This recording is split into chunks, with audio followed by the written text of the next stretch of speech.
Rebecca, in the commercials, my kids, we love the Godzilla Kong movies. We're so excited about this new one. But I have to ask you about something first, because this is so sad to me. Somehow you lost all your music playlists recently, and I'd like to know how that happened so it doesn't happen to me. So it doesn't happen to you, yeah. So it doesn't happen to anyone. Yeah. Honestly, this is a sore subject for me as someone who has been like a curator of playlists. Me I used too. to gift people playlists. I used to make playlists for parties, different nostalgic, as everyone does. But there's some glitch if you have like an English iTunes account and then an American iTunes account and you move country. And I'm both, so I had like bank account, anyway, something went whoop, and then one day I got a notice like if, this account is no longer valid, and I went onto it and everything had gone. Thank you. Thank you. So I had something similar happen to me one time when I switched an account and I lost all my movies.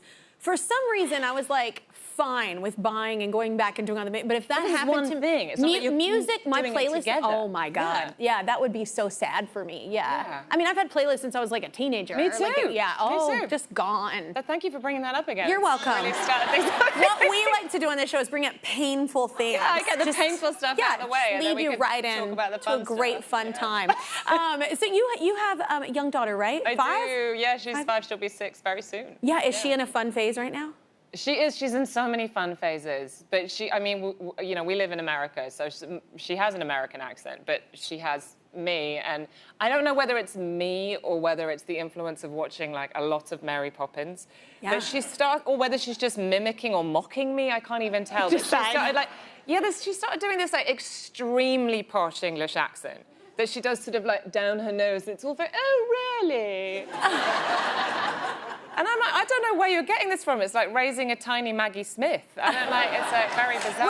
That's not too shabby. That's amazing. No, Maggie Smith. but it's a little frightening, honestly. Yeah, it's like, and you can't intimidating. decipher if you're being made fun of or not. That's amazing. So I hear that when you were a little kid, you were very much into like classic movies, like black and white kind of stuff.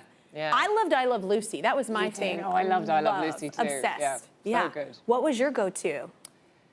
My go-to was a little unconventional. It was All About Eve, starring Bette Davis.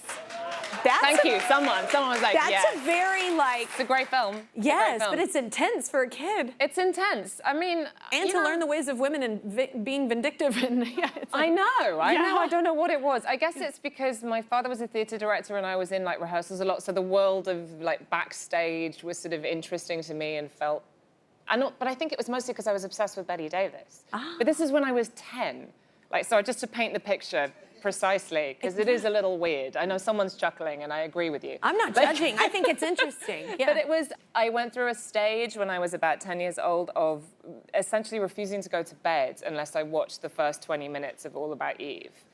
And then I would often sit by myself. There's a scene at the beginning where she's backstage in the dressing room and she's got all this cold cream on her face and she sort of swivels around on the armchair and addresses everyone in her dressing room. Yeah. And I would put on cream, like Nivea or whatever, and then try and do it along with her.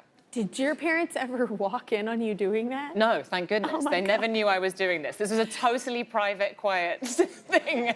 I was not doing this for the benefit of anyone, which makes it even weirder now I come to think about it. No, we all did stuff like that, and luckily no one walked in on me either. Like, it's just doing weird acts. Yeah, I don't know, kids are weird, but awesome. I think being weird is cool. Yeah. But let's talk about Godzilla Kong. So what's new? What's new in this one? What's new in this one? Well, my character, Dr. Andrews, she's in the first one, she was sort of peripheral to proceedings in Monarch. She was looking after Kong, and in this one, she's definitely had a job promotion. She's now essentially running all things Titan. She's kind of like PR for Titan / all the ways that humans interact with the monsters. And I'm pretty central, and it's fun to be playing someone that has a bit more sort of power. And she's got the haircut changed to match that. Yeah. And it's more action. It's kind of everything that the first one was. Times X times 100, really. Yeah. It's like more action, more bombastic, more fun, more pink and purple, more kind of crazy. And he gets like more powerful with the augmentation. Yes, that's amazing. Yeah. I was like, are there infinity stones in that thing? Like, it looked like. I was like, I love it. There should have been. Ideas for the next one. That is a good idea. Godzilla Kong, The New Empire, is in theaters and IMAX starting tomorrow. Go see it. Go see it in a movie theater. Look, I'm on a campaign. It's my own personal campaign. go back to the movie theaters. My first job was working in a movie theater, and it's just so great to see these big, epic films in that environment, and it's so cool. Yeah. So go see it in a movie theater. I make no money off of this. It's a wonderful experience. Anyway,